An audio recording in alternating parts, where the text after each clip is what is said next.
Welcome back to Shat on TV Taboo Edition, the unofficial podcast companion piece to the hit FX and BBC One series Taboo.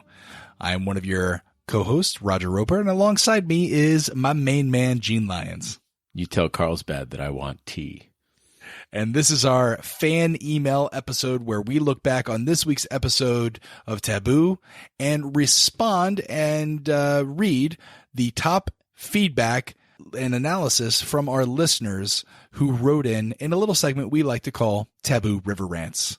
This was episode 3, and just like Westworld, Gene, as soon as we announced that we were doing the fan email portion and we released our inaugural episode last week, the dam has opened in this river, so to speak. The number of emails came flooding in. Absolutely, yeah. We got far more this week than we had in the other weeks combined. And I think part of it had to do with, people getting really engaged with it and knowing that we are doing a listener email show, but also the fact that I think there was a lot more confusion this week. We were a bit befuddled by a few timelines and the nature of James Delaney's mother.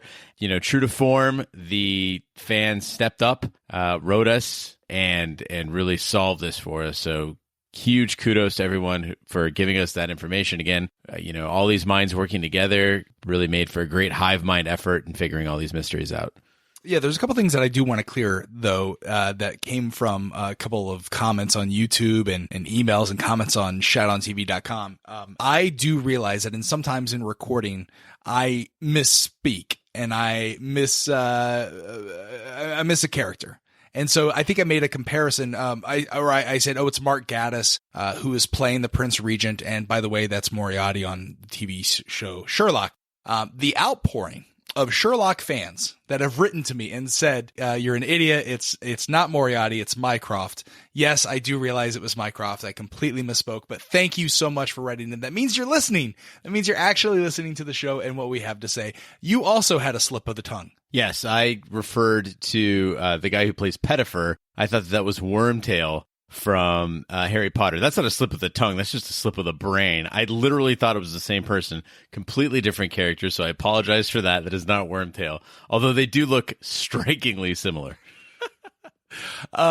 So the way the format for this show goes is we take the top emails of the week and we read them. Sometimes we won't read the entire email because there's just so much really good packed information, and we want to keep the show to about an hour, but you can visit our website, shatontv.com. You can see the full emails that come in from the audience. Just navigate toward the River Rants section of our website. There's a comment section that you can add to the conversation. We encourage you to go and do that. If you want to send in an email to us, our email is hosts@shatontv.com. We release every Friday, a couple days later after we do our deep dive analysis for Taboo. With that being said, Gene, you did all the collation and the curation of this week's episode. How many emails do we have that we want to get to?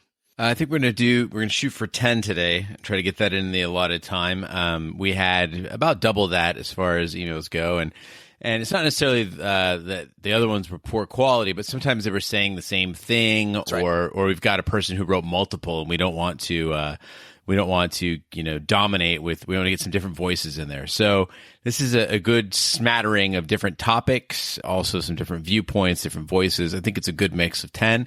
So we're gonna go with that. Great. So let's go ahead and open the mailbag and read our first River Rant. It comes from Travis in Morgantown, West Virginia. He writes in, I am interested in your thoughts on the mysterious American agent Carlsbad. We found out in this episode that the agent is a woman. Who could that be, and have we already met her?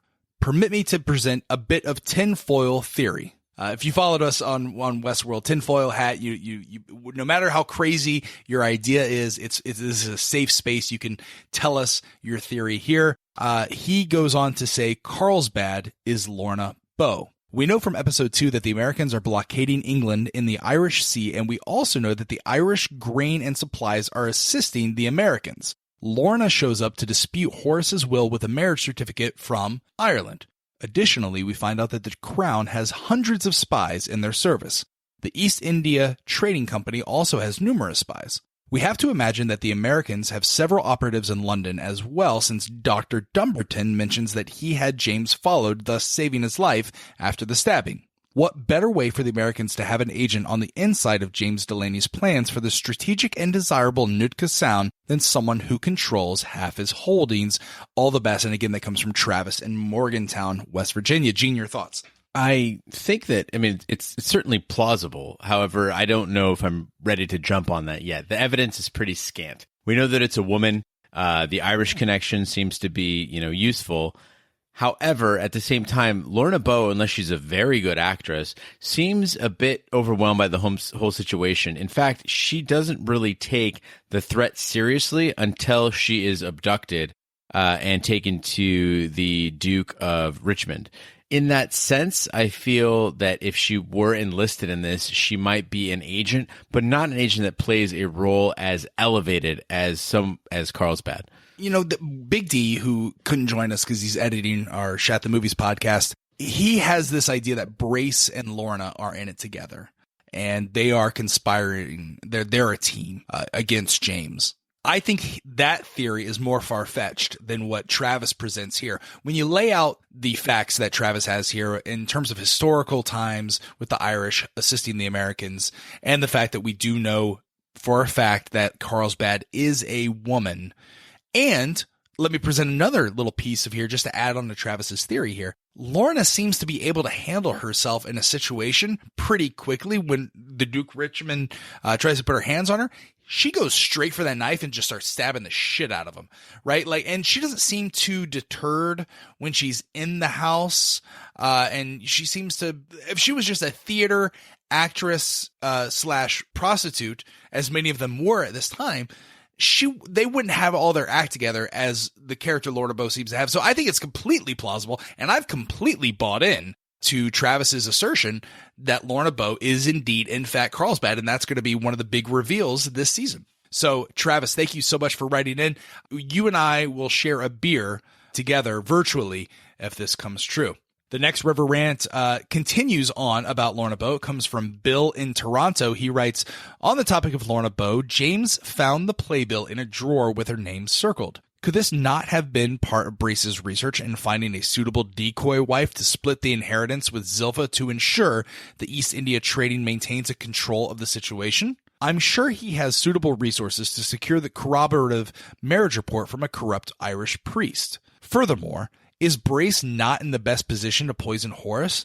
Could Brace not be the slipperiest of all eels? I hope not. I want to trust him. But isn't that what a good storyteller would want?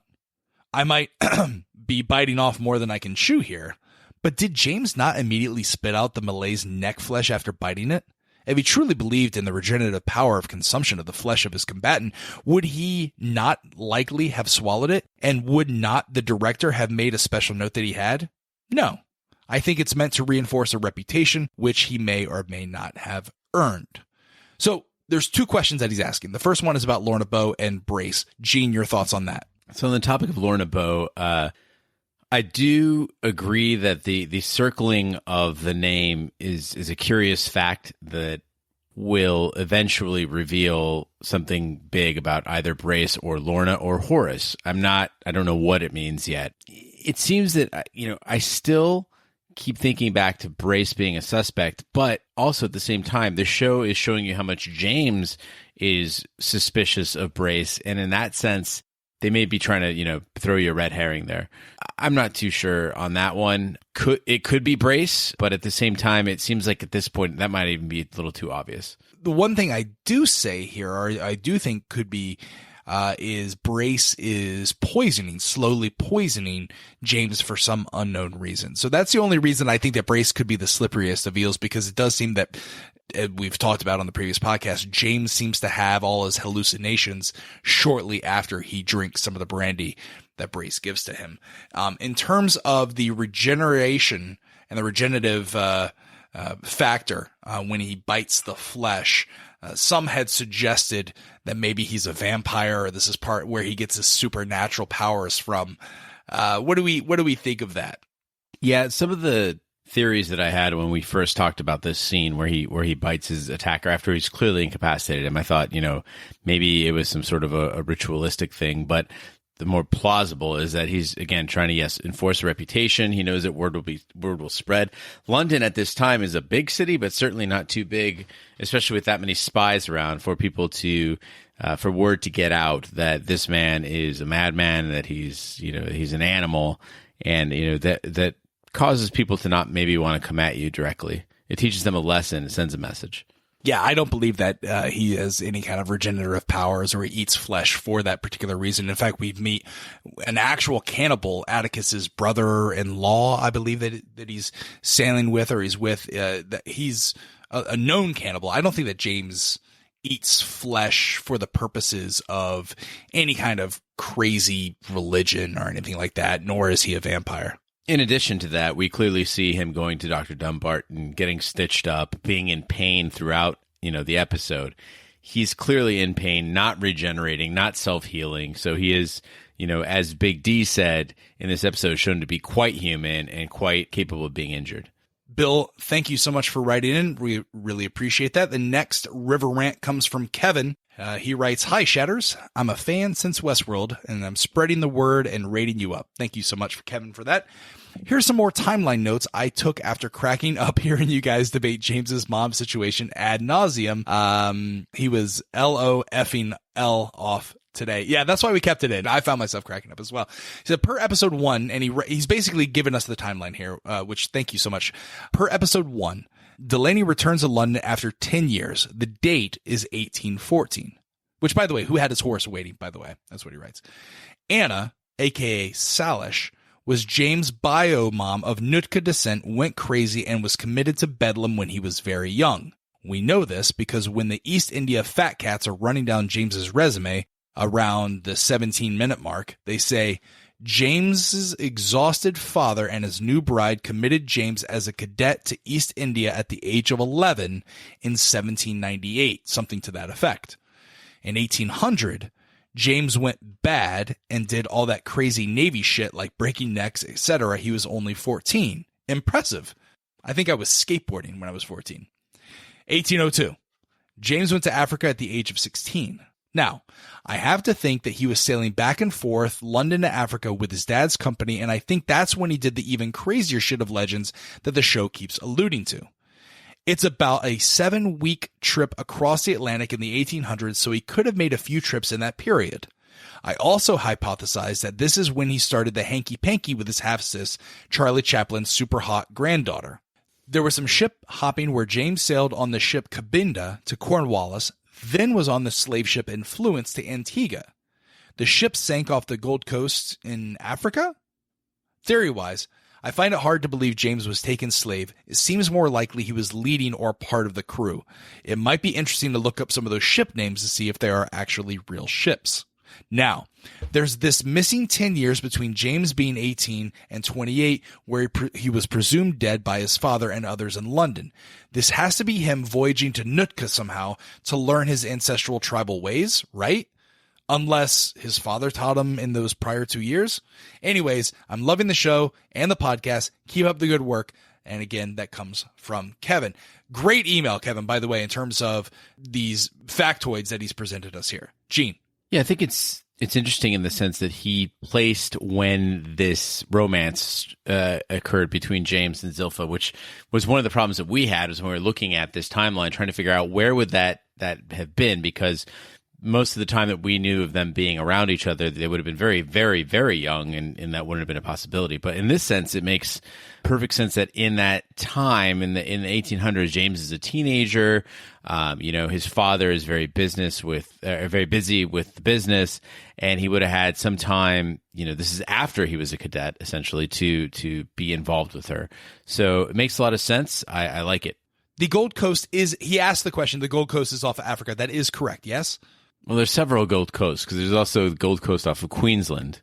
In the flashbacks, we've seen him. We've talked about this idea of a redemption story, right? Coach Marcus wrote in and offered up the idea that most likely this is an Avatar-like situation where he's part of a crew, ship sinks, he's taken in by a tribe and he learns to be one with the land and understand that tolerance and acceptance is really the beauty of life, right? And so he becomes one with that particular tribe. Gold Coast most likely would mean off of Africa versus Queensland, if that indeed is the case in some of the flashbacks that we're seeing merge with that story, yeah? Yep. Okay, perfect. So, yes, I agree with you, Kevin. At least Jane and I do. Not sure about Big D, but it seems plausible to us. And in terms of voyaging to Nootka somehow, do you think that he traveled over there, or do you think that he spent most of his time in Africa? I mean, I'd be guessing at best. It seems like his knowledge of Nootka is pretty extensive, and he's had 10 years there. So he also, remember, purchases the ship, the Feliz Aventurero, which was involved in the Nootka incident, or around that time period. It had been to Nootka for sure. So he has intimate knowledge of the ship. It seems like it would be plausible that he had been there. But at the same time, did he spend the entire time in Africa? I don't think so. And one of the things that I will do definitely is I'm going to look up the Cabinda and influence and see if they are indeed real ships or not. Thank you so much for writing in, Kevin. Next River Rant email comes from Lydia. Lydia writes in, "Hi guys. First, I would just like to say I found your podcast on Podcast Addict, which I guess is a podcast app. I'm not sure. But anyway, cool. Thank you so much. Secondly, I'm really enjoying listening to your thoughts and opinions on my new favorite show, Taboo. And you guys are really funny to boot. I was curious when I heard you talking about Winter being a ghost or an apparition possibly, if I was the only person who saw her peeking through a curtain in episode 1 when he was turning to leave the whorehouse. I could be mistaken though, and for those who don't like the show, too bad. Move on. And honestly, I can't imagine the great actor Jonathan Pryce signing up to play in a Shat TV show. Keep up the good work, and in the meantime, I'm going to listen to your Westworld episodes, another show I like. Thanks, Lydia from Tallahassee, Florida, my home state. Boom, boom, Tallahassee. So she offers the question. One thing I want to ask in this particular email is, do we still believe that Winter is a ghost, or is she actually a real individual that he's interacting with? I know I'm the one who brought up the ghost thing, but I think that she is a real person. She got into the cellar very easily. There's a river hatch she could get in through. She sleeps there because she doesn't want to be at the whorehouse all the time. And indeed, I went back and looked, peeking through the curtain in episode 1. That does appear to be Winter.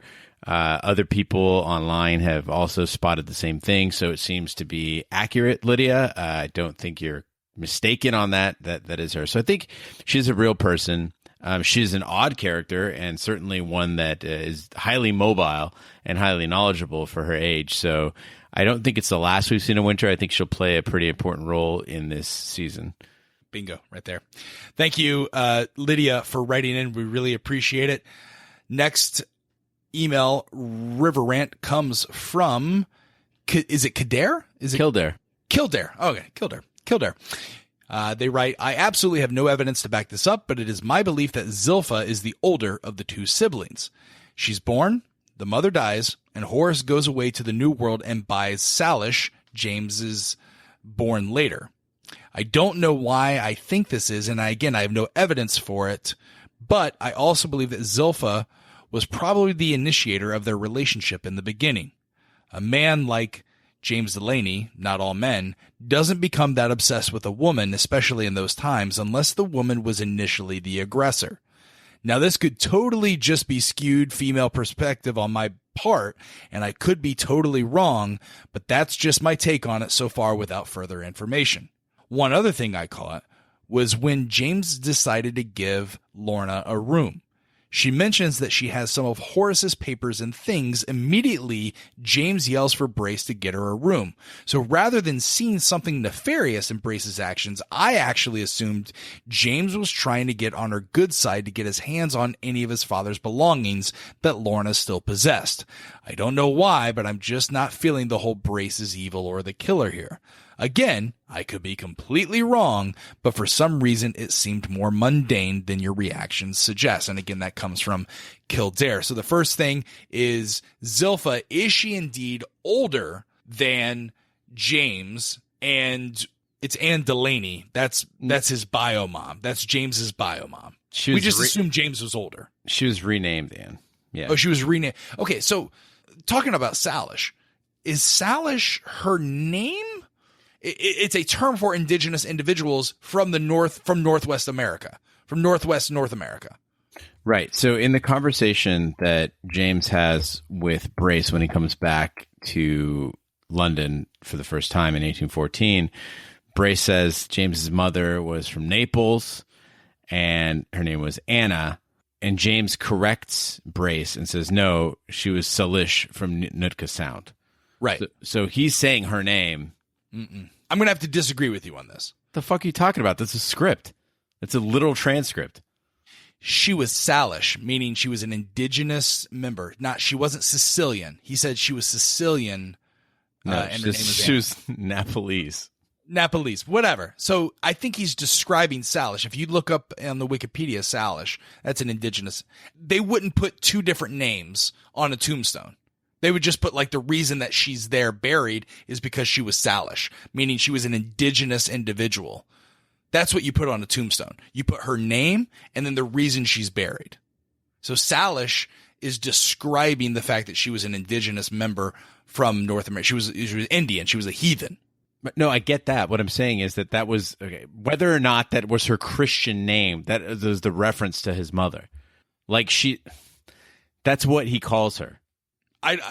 What I'm saying is I don't think that was her actual like name ever. I just think that he's describing her like she was Salish. Well, yeah, it would be very odd if her name was actually also the name of her people, unless like America. Okay, so you agree with me? Salish was not her name before she was named Anna. That's what people are saying. Is people are saying her name is Salish? I don't think her name was Salish. Right. What I'm saying is that's what they called her. We don't know her name other than Anna, but her name is not fucking Anna, is what I'm saying. Oh, I don't think she was born Anna, right? Okay. She was the given name was Anna, but her name was not Salish, is what I mean. Anyway, all right, so that's that. Do we believe Zilpha is older than James? I don't know. Is it plausible? Yes, it's possible. She could be older than he is. I don't fucking know. Well, I mean, Kildare wrote in, so I mean, she wants our opinion. So being listen, it would make a little bit of sense. And for me, I personally would like the idea, if there is going to be an incestuous relationship, which there obviously already is, the fact that the woman is preying on the guy, I think puts a more understandable relationship. We've talked about maybe if it was an incestuous relationship, I buy the Lannisters of Game of Thrones because they're twins. They're the same age. So it doesn't seem as weird. Like if I see an older brother preying on a younger sister, it just seems creepy to me. Like creepier than brother and sister doing it together. So if an older sister has an incestuous relationship with a younger brother, I don't know. For some reason that seems less creepy to me. Is that odd? Am I going completely off the rails here? No, I mean, I agree. I guess it seems less weird, but it's still, I mean, look, I have no issue if two siblings want to be attracted to each other. Look, great. If they're consenting adults, who cares? But the point being that whether one is older than the other, I really don't know. It is an interesting spin that we just assume that he's older because I think Tom Hardy appears older right, than Una Chaplin. But, again, it may be something that's never resolved or irrelevant to the story. I guess the other thing that we've talked about in terms of assuming that he was older is because of the inheritance laws. But at the time, were the inheritance laws such that it passes from, I guess, what's ever written in the will, right? Like, so even if Zilpha was older, it's in the will that it all goes to James, the son, versus there's no female or male situation there where, like in the medieval times, like females can't inherit land, like it all goes to the oldest son regardless if there's a daughter or not. That's not the case here. It's just what was in the will that James or Horace left behind. Yes, right. I mean, the will trumps everything. Okay. He's not just the heir, he's the sole heir. Got it. Okay, perfect. Is Brace evil? Yes or no? That's a broad question. Is he the person who killed Horace? I don't know. Is he the one trying to wrest control of Nootka Sound from James? I don't know. But is he evil? I think he's done something dark, especially with relation to James's mother, that will be revealed. James is on to him. He knows that he's up to something, and he's going to get it out of him. Kildare, thank you so much for writing in. We'll see how the whole Brace and Zilpha relationships with James play out. The next Taboo River Rant email comes from our good friend Lashiba. Lashiba writes, hey, Shad Potters, what's up? If you want a spoiler of the James Zilpha drama on Taboo, watch the preview of episode 4 on YouTube. James visits Zilpha in the garden. Oh yeah, I'm also writing to tell you how much I enjoyed your podcast discussion of episode 3. I mean, I was laughing my ass off on your theories of James' 3 mothers. You guys can add 1 and 1 and it would equal Rice Krispie treats. You were spot on, though, about Thorn. I feel dirty and greasy just listening to him talk to James about Zilpha and then disparage Zilpha at the dinner table. She's a strong woman because I would have ever so quickly inserted my fork into his thigh and told him to clean the wound with my bloody sheets. If I can barely wait for your podcast of episode 4. Keep up the fab and entertaining work. A crazy fan. That's Sheba. I have not seen the preview of episode 4 yet. Have you? I haven't either. Sheba, we're strongly discouraged from any sort of preview discussion because fans get very, very riled up about any sort of what they would consider spoilers. I consider it fair game. You know, I do think that it's not over between the two of them. When Zilpha walks out of the church and says to James that they won't talk again, and James says, that they will, he's right in this sense. The show would be an awfully weird exit and a lot of build up for nothing if it was just over between the two of them. I've sworn off watching previews and looking for spoilers strictly because I want to enjoy the show as it unfolds. And this is unlike Westworld. It's a little less tinfoil hatty. I know we've thrown out some theories and we think some, things, it truly is a murder mystery, but the availability of fan, I want to say fiction, but fan involvement is not as great as it was on Westworld. So for me, like I almost have a media blackout because I want to talk about these things and I want to experience them as they come at me. I don't want to get too far ahead of me. So one thing I do want to shout out to Sheba is your use of emoticons in this email is on point. You pulled out some swords, you pulled out knives, you pulled out like every smiley face. Like I completely understand, Sheba, if you want to go and watch the Emoji Movie, because I think that would be right up your alley. Thank you so much for writing in and keep them coming. The next River Rant comes from Tom in Australia. He writes in, hey guys, enjoying the recaps, discussions, shattings.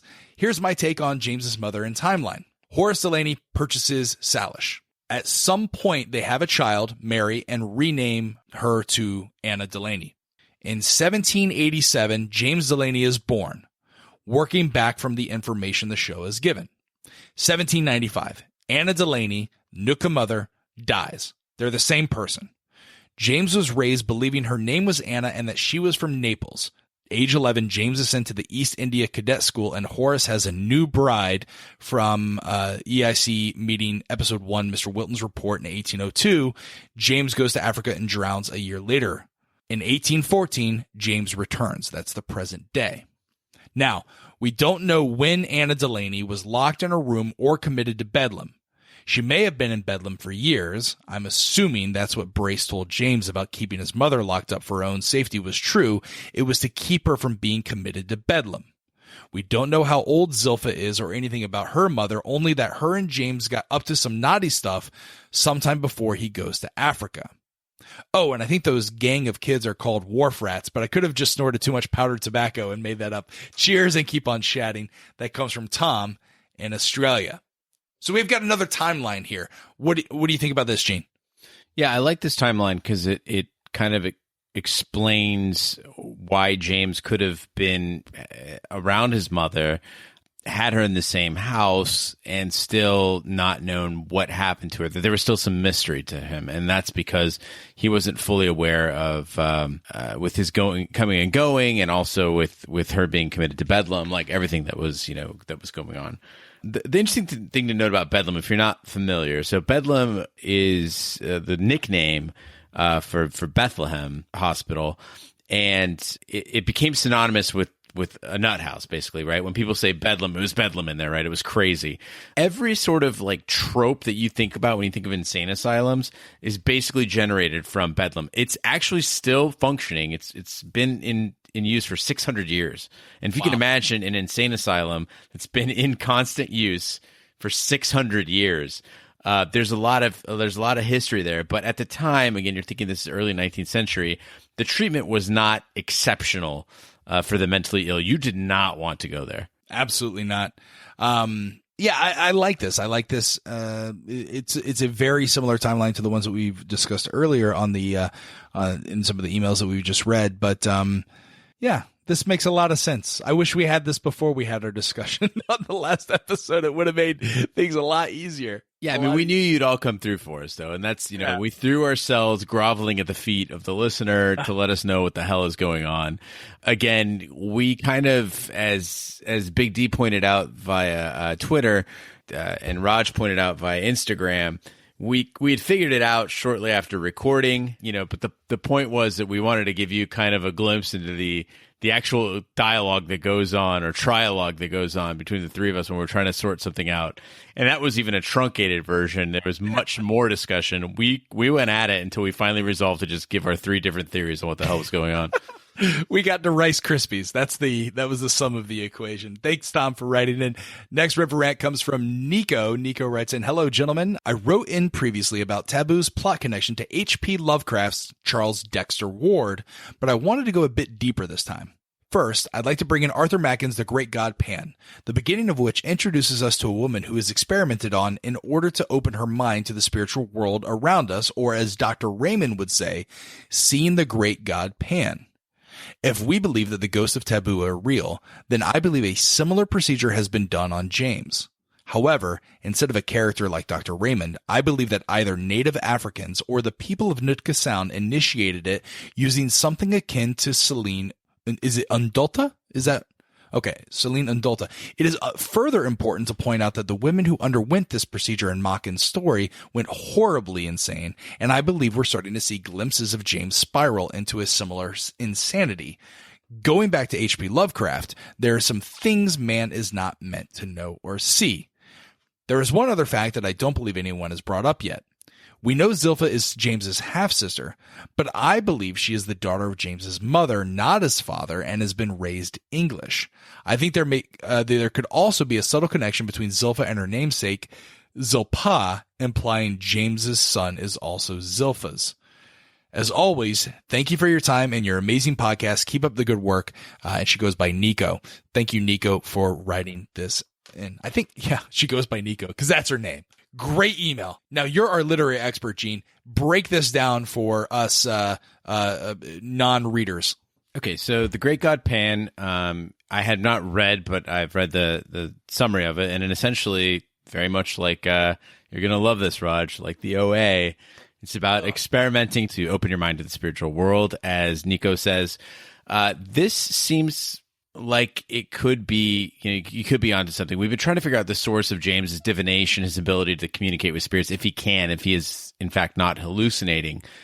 What we're looking at here is, if you look at the African concept, and I've said this before on the podcast, of the afterlife, their realm of the afterlife looks much like the actual realm of reality, in the sense that they don't have that, necessarily Christian view of heaven, that it's some sort of a paradise. It's just another realm, just like this realm. And the idea that he can see into both is rather interesting. Now, getting into Celine undulata, it's a plant that shamans consume the root of, and it gives them very vivid visions, and it's part of your induction into becoming a shaman. Now, there have been several viewers who have said online and to us directly that they believe that some of James's ritual and some of his beliefs seem to be, rooted in voodoo. Voodoo might not be the actual term that we're looking for in this case. Voodoo is, deeply Catholically influenced. It's more of an island religion, but I think we're getting more to something tribal that's based in Africa. And that would make a lot of sense. And maybe he was somehow initiated into, they saw that he had a gift. Maybe he had a gift similar to his father, and it was actually cultivated to a greater degree in Africa. Again, that's getting, way out there. As far as being a Lovecraft thing, though, I mentioned Poe earlier, I've mentioned Bronte earlier, and I was absolutely remiss to not mention Lovecraft and how spot on that observation is. This is right up the alley of a Lovecraft sort of horror mystery. So great observation on that, Nico. Thank you so much, because I would not have gotten any of that. So thank you so much, G, for that. And by the way, if you're thinking about watching the EOA, don't. Save yourself 8 hours of your life. At the end, and the main character. So spoiler alert. It's terrible. It's terrible. Why'd you do that to me, Raj? I haven't finished it. You haven't finished it? I'm only on episode 5. I spent all my free time doing this podcast. She doesn't. I just made that up. No, seriously, I did. She doesn't. Okay. They do. Okay. All right. On the topic of Zilpha, James's half-sister, I personally, now this is an interesting topic. I've been led to believe that Zilpha's his half-sister from his father, from Horace. Do you believe anything different than that as Nico presents here? Do you believe that actually it's from another, that they had the same mother, Nuka mom, Anna Salish? That's where it comes from. That's an interesting take. The only problem I would see with it, and this, I'm not trying to say that people look necessarily like any sort of a genetic build, but if the mother was the same and the mother was in fact native to what is now the Seattle area, I guess, it would seem that the father is unlikely to be European. And in that sense, she would probably look different, in the sense that if your father is commonly European, and Tom Hardy and Una Chaplin both look white by all accounts, then it would, again, but that's assuming that, I have several friends who are native, my brother-in-law, who easily could pass as white or Hispanic. I am Persian, but people, assume I can be Italian or, whatever. So again, that's not to say. It's an interesting take on it that, we just automatically assume that Horace was the father to both of them, and it could be that he's not. The other thing that I want to talk about here is she says there's a connection between Zilpha and her namesake Zilpah, implying James's son is also Zilpha's. Now, when she says James's son, does James have a son that we've seen, or is she referring to the kid that James visits that was also presented as Horace's son? Is that James's son, or is that James's brother? Yeah, I believe here Nico is taking the extra step of saying, yeah, she's going to go ahead and assume that the child that's presented to us as Horace's son and James's brother is in fact James and Zilpha's child.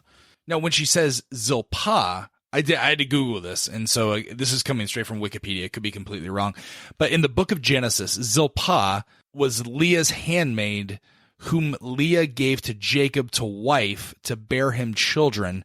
Zilpah gave birth to 2 sons, whom Leah claimed as her own and named Gad and Asher. Zilpah is given to Leah as a handmaid upon Leah's marriage to Jacob, according to early rabbinical commentary. Blah, blah, blah. Zilpah also figures competition between Jacob's wives. Anyway, all right, so I'm not Jewish. I'm Catholic. I didn't study the Old Testament as much. I don't really know what this means. I'm sure there's a connection. Nico, if you can explain what the connection between Zilpha and Zilpah is, in layman's terms, explain to me like I'm 5, we'd be happy to comment on this, unless, Gene, you're seeing something that I'm not. Yeah, so what I'm seeing is, so a handmaid given over to wife, in the sense that basically if you know that you cannot bear children, you use the handmaid in your stead to get pregnant and give the child. Zilpha, we know, is unable to bear children, and so the idea that, it would be very interesting and a twist if she was able to bear a child for James, but not her own husband. I think that's what they're getting at. I think that's what. That is taboo. And something that would really piss Thorne off is if what if her brother is the only one who can get, or her half brother is the only one who can actually get her pregnant? Yeah, that would be a twist. Well, then it's just on Thorne, and that guy's probably impotent anyway. Yeah, the goose and the gander. Thank you, Nico. Great fucking email. Really appreciate it. Next one comes from Jeff. Jeff writes in, "Hi, thanks for reading my email on your last show. I'm still on the same topic, but I feel it deserves closer attention. You said on your show that it doesn't appear that James is complicit in the death of the slaves. In the morgue, however, James has a flashback to the ship. We clearly see him hammering bolts into the gate that is trapping the slaves below deck. There are 2 possibilities here. James intentionally killed the slaves, or the show is intentionally misleading us. I think it will be very interesting to see how viewers react if it is indeed revealed that our central character is a mass murderer. Love your show. Thanks for giving me an outlet to analyze great TV. That comes from Jeff. What do you think about that? Now, we've discussed on the deep dive earlier this week that James could have been a very dark character and undergone a metamorphosis in Africa, in the sense that he could have been very much involved in the slave trade and then, wrecking off the coast of Africa and being taken in and altered in some way, whether it's a vision quest or seeing the error of his ways or being tortured, who knows? So I think that, yes, it would be a much more interesting story, although it would make for, I'm sure, great controversy regarding the show. I don't know if it's commercially a great idea to have a mass murderer be your protagonist, and that mass murderer actually kill people of color who are in a slave capacity on the show. Would you say that's taboo? I would say that's very taboo. And so in that sense, I would reserve opinion of James only because of the fact that what we see is definitely him hammering. It appears to be bolts into a gate. We don't know the context under which this was happening, in the sense that maybe it was an attempted mutiny and he was trying to protect the ship. Maybe it was that he was actually trying to hammer through the gate. I don't know. Again, it would be a much more interesting story if he was, in fact, caging in these slaves and knowing that they were going to die. Yeah, I'm going to have to err on the side of Jeff here and yourself here. I do believe that he was a man that was doing his duty, right? And because he was known as kind of a crazy guy, someone that would do unthinkable things, he was probably recruited by Sir Stuart Strange to be part of his, secret little service thing that he had going on the side. And that was the slave trading business, because he knew that James was kind of an evil little bastard. Once that ship was sunk off the coast of Africa and he wakes up with African tribe, I think he goes through that metamorphosis. So regardless of, seeing a central character, I do believe the same thing. I think it's an interesting conversation. And, unfortunately, this shit happened. I mean, watch Amistad. Watch any, you don't have to watch a Hollywood movie. Watch any documentary on the slave trade. It's atrocious. It is a stain on American history and, human history and civilization. The fact that slave trade, not just in Africa, but all across the world, ever existed, and existed for fucking centuries. It's dirty. It's crazy. The fact that we segmented individuals and put them in binds and treated them like property is, I thank God that we live in a time, and I know there's, people all over the world that face, incredible atrocities. To live in a world where that is somehow acceptable it boggles the fucking mind. I mean, it boggles me. I would be definitely on the side of the abolitionists. At least I think I would. I'm pretty sure I would, even though I'm from Florida. Anyway, Jeff, thank you so much for writing in. Really appreciate your email. The final River Rant for the evening comes in from Tom. Tom writes in, first, I have an only child, a daughter. So, like many times before, my wife and daughter, who's 17, mentioned the period at the dinner table tonight. So, just a warning if you three ever end up with daughters. Now, of the three of us, Big D is the only one that has a child. Gene, you and I, we don't have kids. We have fur babies, if you will. I have 2 small rescue dogs. You have a bigger rescue dog. But I don't know. I don't think I could ever...